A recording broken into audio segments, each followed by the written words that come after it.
મોટી ખબર જામનગરથી સામે આવી રહી છે, જ્યાં મહાનગરપાલિકાની ટેકનિકલ ખામીને કારણે સામાન્ય જનતા ભારે મુશ્કેલીમાં મુકાઈ છે. છેલ્લા 5 દિવસથી જન્મ અને મરણના દાખલા કાઢવાની કામગીરી સંપૂર્ણપણે ખોરવાઈ ગઈ છે.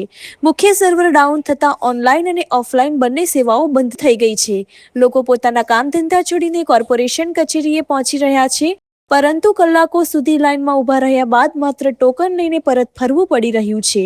હાલ સુધીમાં 300થી વધુ ટોકન આપવામાં આવ્યા છે અને જો સિસ્ટમ આજે શરૂ થાય તો પણ લોકોને પોતાના વારા માટે લગભગ 15 દિવસ રાહ જોવી પડી શકે છે.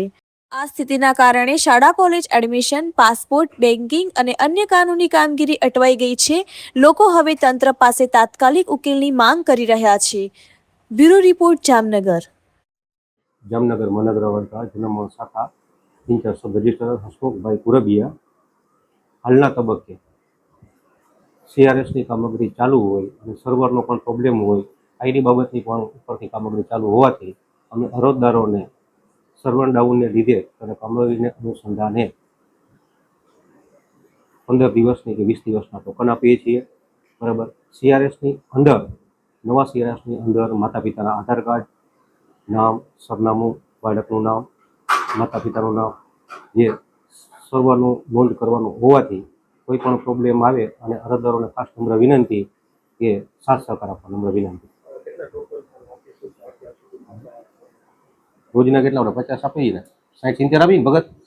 હા, રોજના ટોકન 60-70 અમે આપીએ છીએ અને ટાઈમ આપીએ છીએ. શરૂ થાય અમારા જે જામનગર જિલ્લા પંચાયતમાંથી પ્રોગ્રામર આવેલા હતા અને તેમને વાત કરેલ અઠવાડિયે 10 દિવસની આસપાસ થઈ ગયા છે. ના, જન્મ મરણના દાખલા, દત્તક વિધાન છે, કોર્ટ ઓર્ડર છે, એ બધું સરકારી ટૂંકમાં છે. બરોબર.